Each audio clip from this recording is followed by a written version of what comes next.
Nagsampa ng reklamong perjury si Senador Jingo Estrada laban kay dating DPWH Bulacan Assistant District Engineer Bryce Hernandez.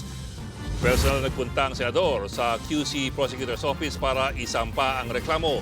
Kaugnay ito sa naging pahayag ni Hernandez sa pagdinig ng Infrastructure Committee ng Kamara na tumanggap umano si Estrada ng 30% kickback sa flood control project sa Bulacan.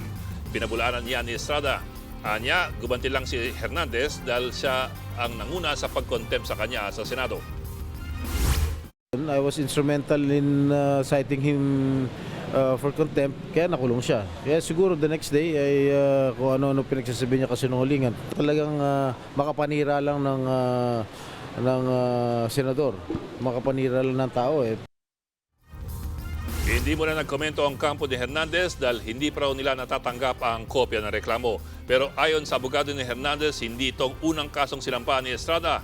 Noong nakaraang linggo, pinadalhan daw ng summons si Hernandez para sa hiwalay na defamation at injunction case. Ay pawang pagtatangka raw ang mga kasong ito para patahimikin ang mga whistleblower. Mga kapatid, Ed Lingaw po, maging maalam at may pakialam sa mga napapanahong balita sa ating bansa. Para sa mas malilimang pagtalakay at paghimay sa mga issue at headlines, mag-follow at mag-subscribe sa social media pages ng News 5.